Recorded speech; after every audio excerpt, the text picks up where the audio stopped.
Donc Zamoum m'a dit, viens-toi, moi j'en peux plus de cette directrice-là. Ali Zamoum. Il a fait partie de ceux qui ont déclenché la guerre de libération le 1er novembre 1954.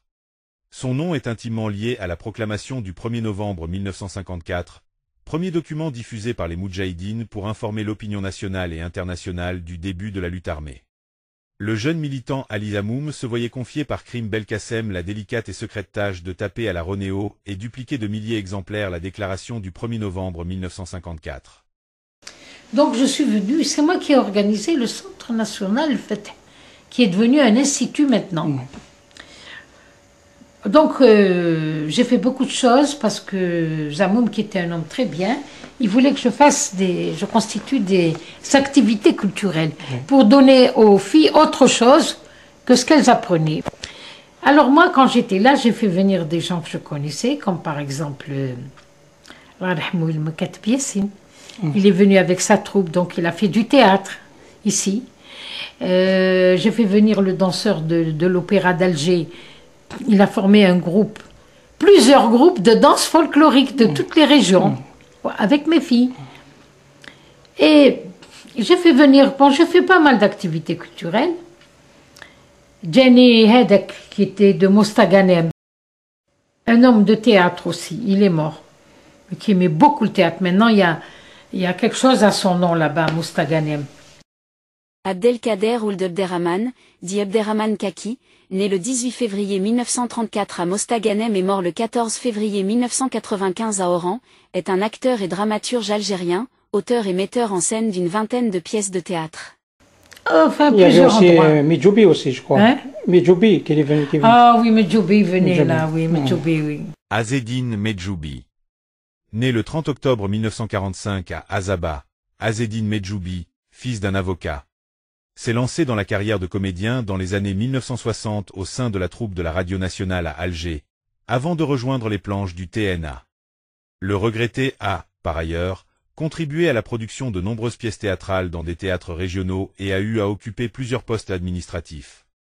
Notamment celui de directeur du théâtre régional de Batna puis de celui de Béjaïa, avant d'être nommé en 1995 à la tête du TNA. Il fut assassiné quelques jours après sa nomination à la tête du TNA. Oui, Medjoubi venait. Ah, c'était un ami, Medjoubi, parce que son frère habitait dans la même maison que ma mère, dans le même immeuble. Medjoubi, c'est un ami, il venait souvent, il venait avec Djamel Amrani, qui est un ami qui habitait à Birmandresse, au-dessus, là, au Verger. Djamel Amrani, né le 29 août 1935 à Sourel Roslan et décédé le 2 mars 2005 à Alger, est un écrivain, poète et journaliste algérien d'expression française. Auteur de nombreux recueils de poésie, de nouvelles et de récits, Jamal Amrani a été arrêté par les autorités coloniales en 1957 pour sa participation à la grève des étudiants. Il a participé à la création de divers périodiques, surtout, d'émissions de poésie à la radio, Psaume dans la rafale, Poéméride, Rhizome magnétique, etc. Donc Jamal Amrani était continuellement chez moi. Il y avait Medjoubi, il y avait d'autres, bien d'autres personnes qui venaient. Par exemple, le danseur étoile Hedek, j'ai oublié son nom. Après, il s'est fait arrêter. Parce qu'il fréquentait des Français, ils l'ont soupçonné, il ne faisait rien de mal. C'est pas vrai. Mais moi, il m'a organisé plusieurs groupes de danse folklorique. Et une fois, j'ai reçu l'ambassadeur d'Union soviétique qui est venu avec... il y a eu tout un groupe de travailleurs qui sont venus d'Union soviétique et qui ont fait des danses et du théâtre sur tout le territoire. Donc moi, je les accompagnais. Mais les femmes habitaient avec les filles à l'internat. Les hommes étaient là, ce qui est devenu une crèche.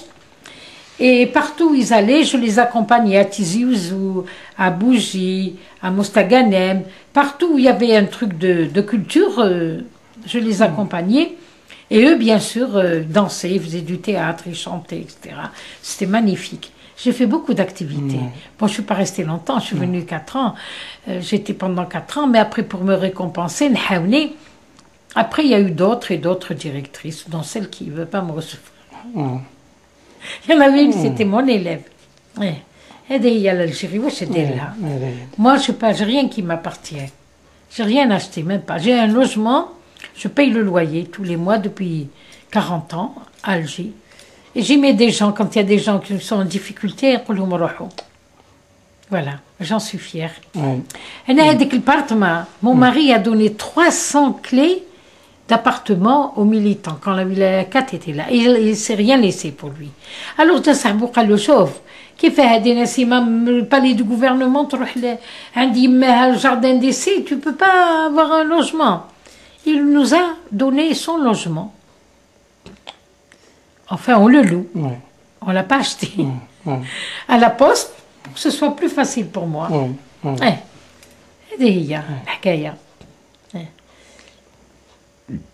Nous partons d'un principe, les militants servent et ne se servent pas. Voilà.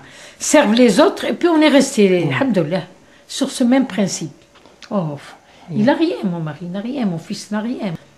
Mais je me suis dit quand même, il faut que je fasse quelque chose, il ne travaille pas, il est chômeur, vous savez qu'est-ce que je veux faire? Je veux lui faire un bassin pour qu'il fasse de la leutique, l'élevage de poissons. Oui.